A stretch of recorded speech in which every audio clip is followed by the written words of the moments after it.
Assalamualaikum warahmatullahi wabarakatuh. Kali ini saya perkenalkan, sebelumnya nama saya Tani Syokir Matillah, nomor induk mahasiswa 2108 02 077, dan dari Fakultas Ilmu Sosial dan Ilmu Pemerintahan dari Prodi Ilmu Administrasi Negara. Di kali ini saya akan mempresentasikan apa yang sudah saya rangkum ataupun apa yang sudah kami pelajari dari Pak Eka Januar, yaitu dari mata kuliah ilmu politik. Jadi kali ini saya sudah merangkum semuanya dan akan saya presentasikan ataupun akan saya bacakan di depan Anda semua.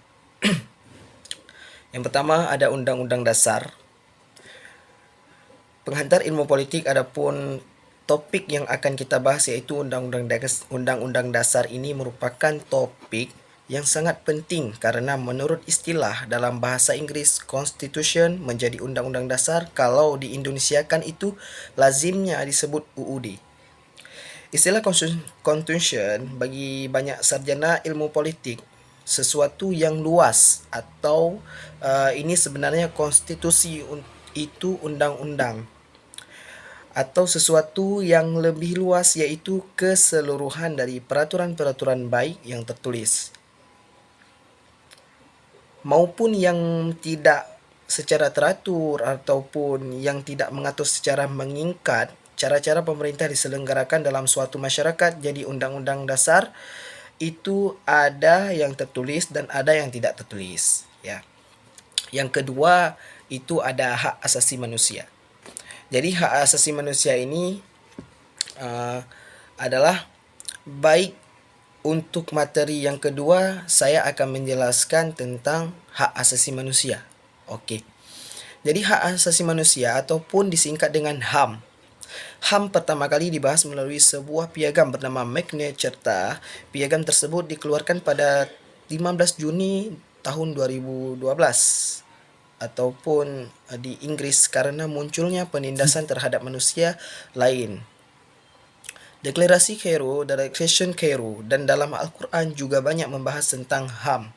Misal tentang hak hidup. Adapun HAM menurut pandangan Islam yaitu HAM itu sendiri memiliki definisi hak dasar yang memiliki oleh banyak manusia sejak lahir dan tidak dapat diganggu gugat dan tidak bisa dicabut karena merupakan anugerah yang dimiliki setiap manusia.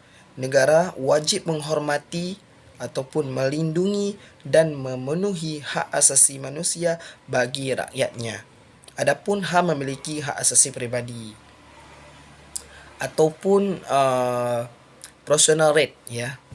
Hak asasi pribadi di sini secara umum ada 4 yang hak kebebasan.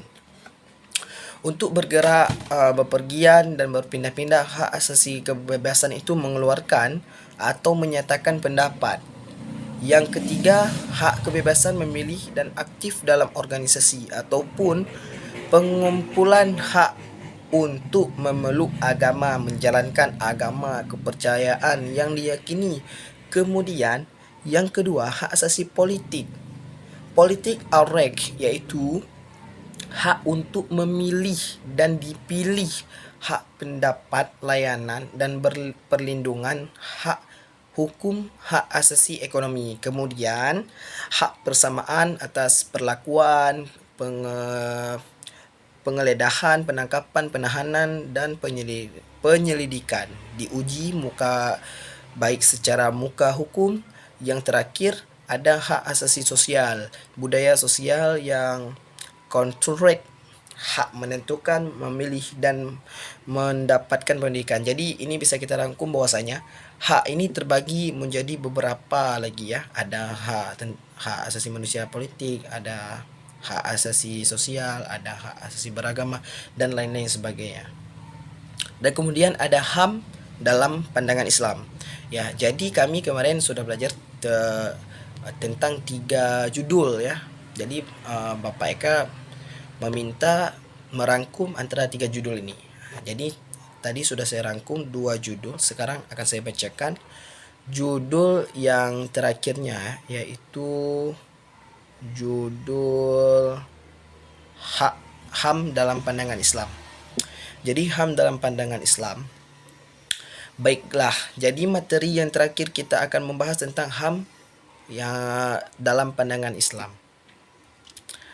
HAM adapun yang menjadi fokus pembahasan kita pada kesempatan ini ada 3, yaitu pertama definisi HAM, tentunya HAM menurut Islam, kemudian beberapa ayat Al-Quran Nul Karim yang membahas tentang HAM, dan yang ketiga HAM dalam perspektif Barat dan Islam yang merupakan review daripada dua pandangan HAM. Hal ini tercermin dalam tujuan disyariatkan Islam.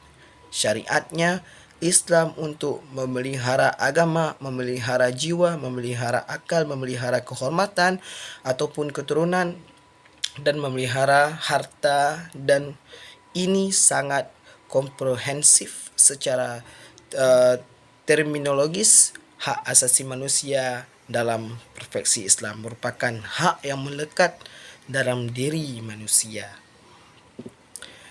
Jadi hak asasi dalam Islam itu sebenarnya kalau dalam agama kita sendiri sudah banyak dibahas.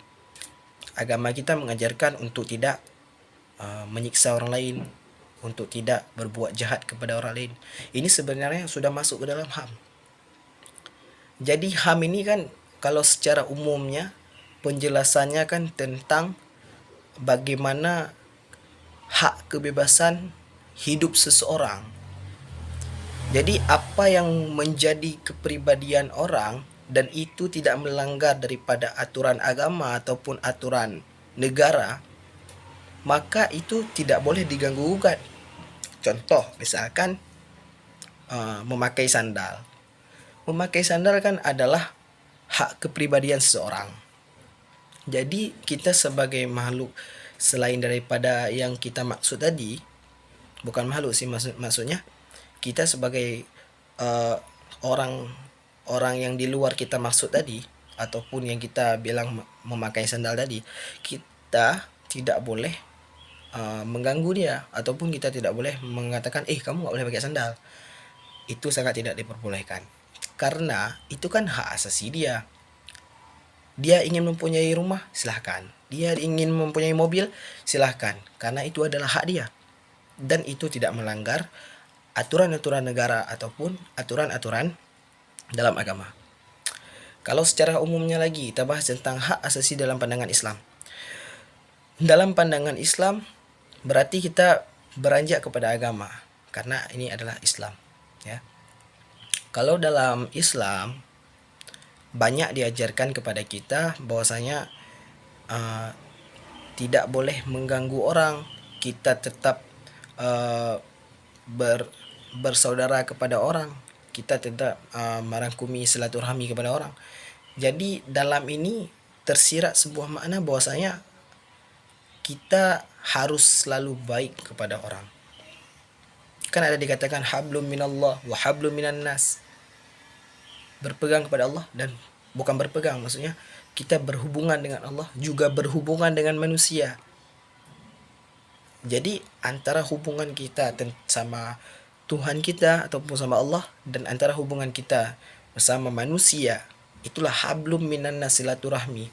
Berarti dalam silaturahmi ini tersirat sebuah makna bahwasanya kita harus mempunyai kepribadian yang baik kepada orang. Dari kepribadian yang baik kepada orang, apabila kita mengganggu hak orang, mengganggu hak asasi orang, maka sudah melanggar daripada kepribadian yang baik kepada orang. Maka juga kita sudah melanggar daripada hablum minan nas. Maka putuslah silaturahmi kita, dan itu tidak termasuk lagi hablum minan nas. Maka daripada itu, kalau kita membahas tentang agama, ya sudah pasti sudah diajarkan oleh Rasulullah daripada beribu-ribu tahun yang lalu. Juga sudah diajarkan oleh nabi-nabi sebelum Nabi Muhammad SAW. Kalau kita membahas tentang hak asasi manusia dalam pandangan Islam, otomatis Islam sangat mendukung hak asasi manusia ini, kecuali melanggar daripada aturan agama. Misalkan seks bebas, itu kan sudah melanggar daripada aturan agama, dan kalau dalam kita masukkan ke dalam hak hak asasi manusia dalam pandangan Islam, ini sangat tidak masuk ya, ataupun ini sangat tidak maksudnya tidak berkesinambungan dengan hak asasi manusia dalam pandangan Islam, karena Islam juga tidak mengajarkan tentang hal-hal buruk seperti itu, walaupun itu adalah hak asasi. Misalkan ada sebuah negara membolehkan seks bebas, maka itu juga kita tidak bisa menggugat karena tidak ada kaitan antara aturan dimanapun. Tetapi kalau kita kaitkan dengan Islam, maka itu sangat tidak diperbolehkan. Tapi secara mayoritas dunia, seks bebas ini memang tidak diperbolehkan. Mungkin hanya ini yang dapat saya bahas. Mohon maaf atas segala kesalahan. Terima kasih atas segala perhatian. Assalamualaikum warahmatullahi wabarakatuh.